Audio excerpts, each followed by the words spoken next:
Assalamualaikum warahmatullahi wabarakatuh. Saya Sherly Firza Pradista dari kelas PSIKA. Saya Nurul Ifa Arum Puspitasari. Assalamualaikum warahmatullahi wabarakatuh. Perkenalkan, nama saya Sarah Amelia, saya dari kelas PSIKA tahun 2021.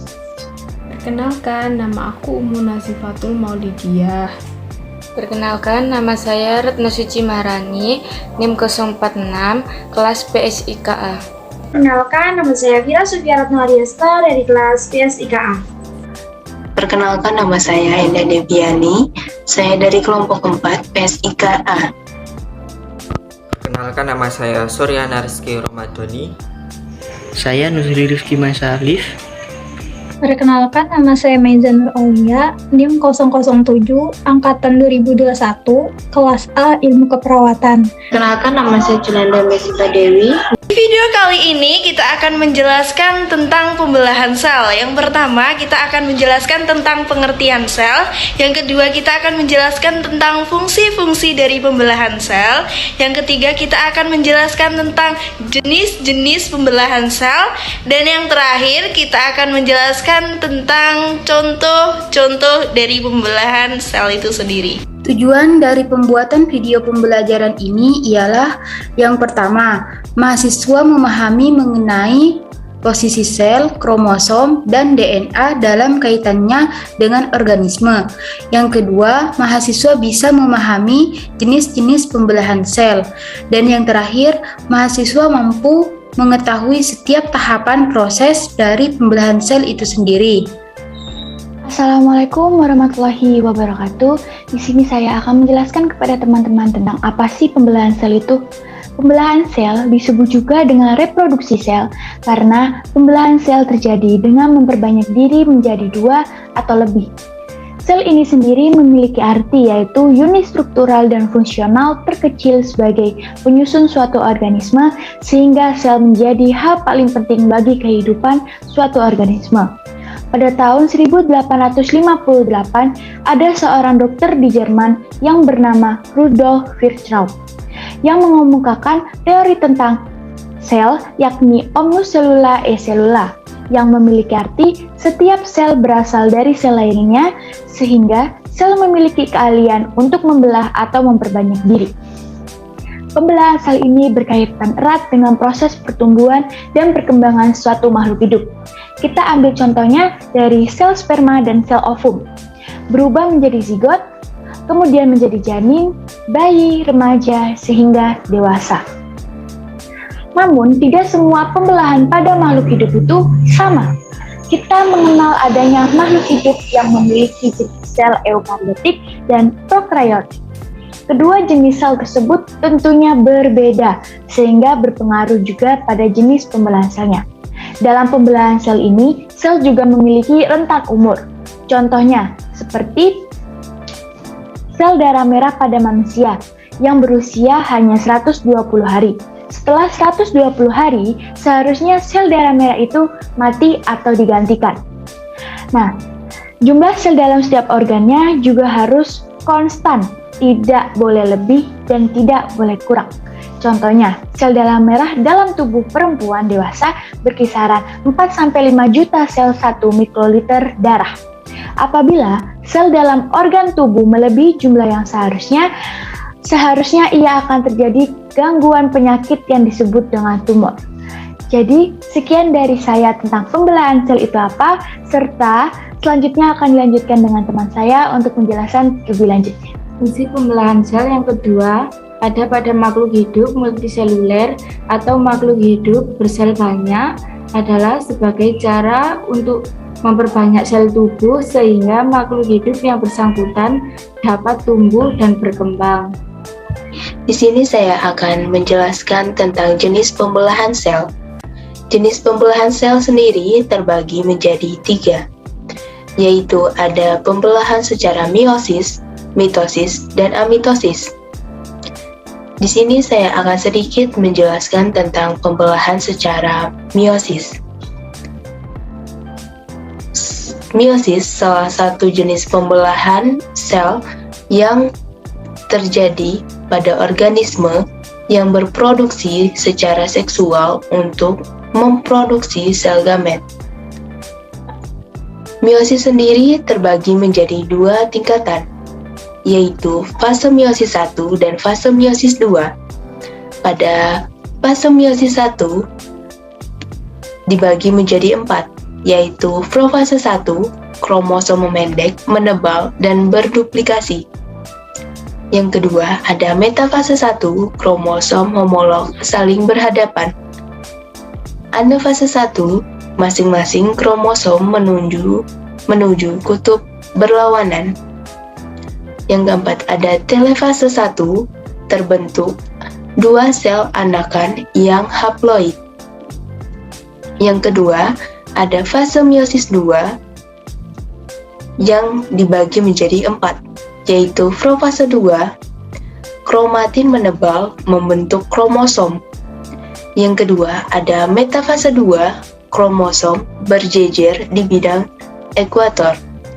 Yang ketiga, ada anafase 2, kromatin menuju kutub yang berlawanan.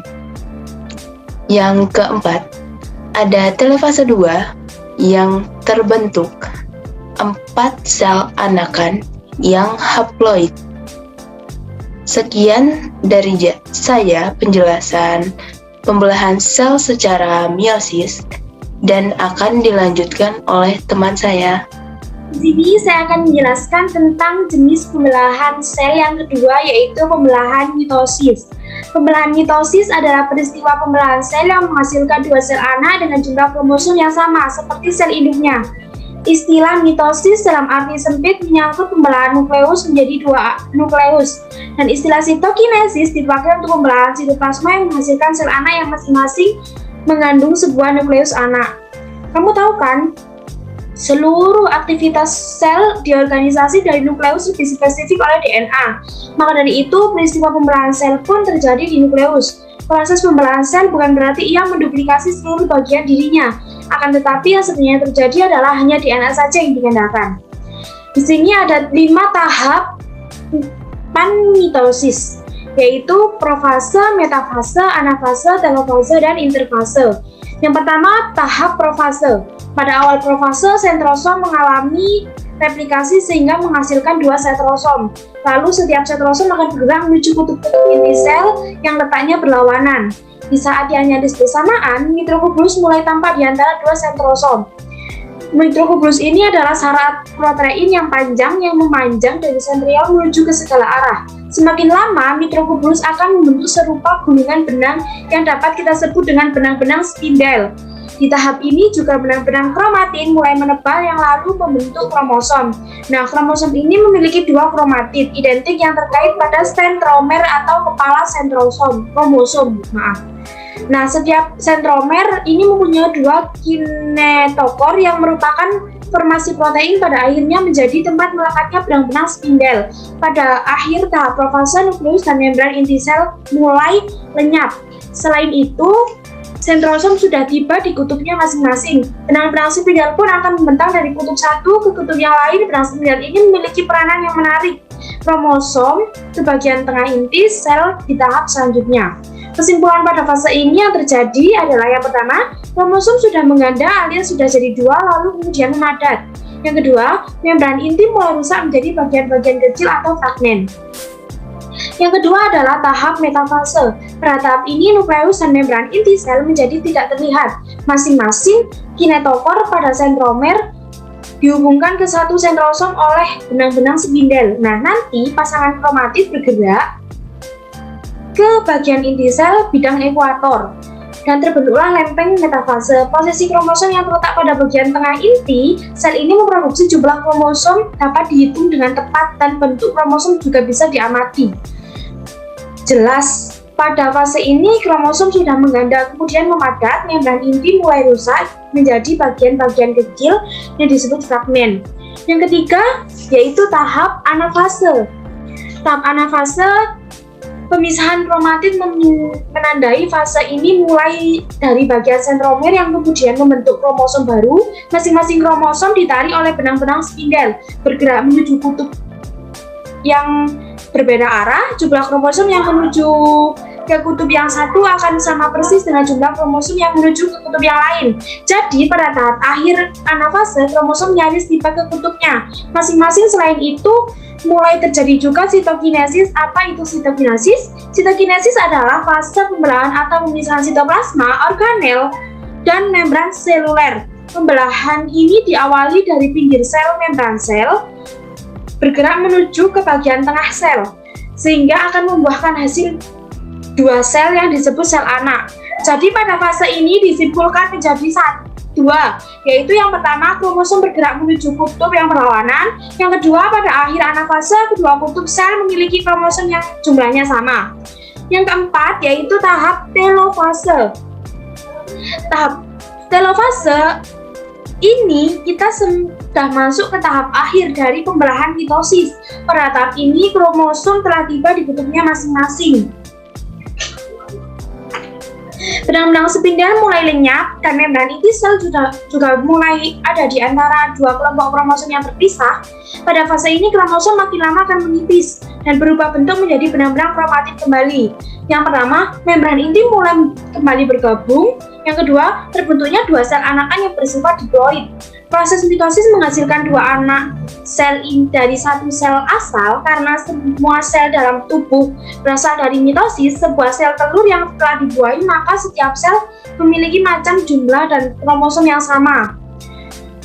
Dan dengan jumlah yang dan macam gen yang sama pula, kecepatan dan frekuensi pembelahan sel sangat berbeda-beda pada berbagai macam jaringan pada berbagai spesies hewan.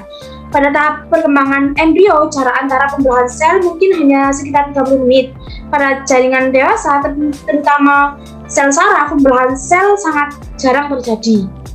Pada jaringan dewasa lainnya seperti sumsum tulang belakang yang merupakan tempat sel darah merah dihasilkan, pembelahan sel harus sering terjadi untuk menyediakan 10 juta sel darah yang dihasilkan setiap detik siang malam oleh manusia. Intrafase yang terakhir adalah tahap interfase. Interfase adalah tahapan di mana sel anak baru hasil pembelahan atau mitosis mempersiapkan pembelahannya. Dilansir dari Ensiklopedia Britannica, interfase memutuskan apakah sel akan memasuki tahapan mitosis selanjutnya atau tidak. Fase G1. Fase G1 adalah fase pertama pertumbuhan primer. Sel di mana sel tubuh secara fisik. Dilansir dari Hanaya Academy Orange, sel sintesis organel RNA dan protein fase G1 disebut sebagai fase istirahat karena tidak terjadi sintesis DNA. Hanya persiapannya seperti pembentukan enzim dan protein. Pada fase ini juga DNA diperiksa oleh protein untuk memastikan tidak ada kerusakan sebelum DNA direplikasi. Dilansir dari Ensiklopedia Britannica, jika ada kerusakan DNA yang rusak, akan dipaksa mengalami kematian sel atau apoptosis.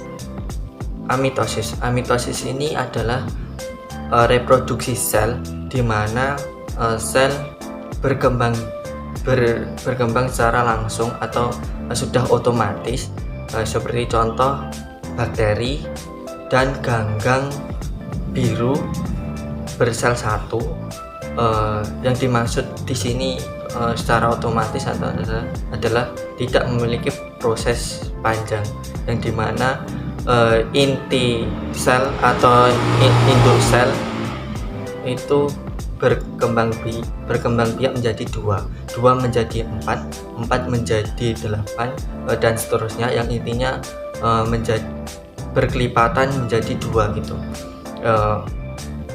Yang biasanya disebut dengan pembelahan biner. Saya akan menjelaskan jenis-jenis protozoa. Misalnya yang 1, Amoeba proteus, 2, Paramecium, Hematomauga coil, Foramifera, Plasmodium falciparum, Toxoplasma gondii, dan protozoa lainnya. Beberapa jenis alga misalnya Spirulina, Noctok, Geococcapsa, dan alga uniseluler lainnya. Yang kedua, mitosis merupakan pembelahan langsung yang tidak melalui fase Pembelahan mitosis dilakukan oleh makhluk hidup uniseluler dengan tujuan untuk reproduksi vegetatif.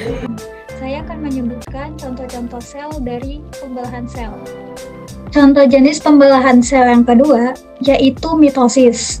Mitosis dapat dilakukan oleh sel-sel somatik atau sel-sel tubuh pada tumbuhan, hewan, maupun manusia. Misalnya seperti sel akar, sel batang, sel kulit, sel hati, sel daun, sel epitel, dan juga sel somatik lainnya. Yang ketiga, yaitu meiosis. Meiosis dapat dilakukan oleh sel gamet atau sel kelamin pada tumbuhan, hewan, dan juga manusia. Contohnya seperti sel ovum, sel sperma, sel serbuk sari, dan juga sel bakal biji. Di sini saya akan menjelaskan tentang kesimpulan pembelahan.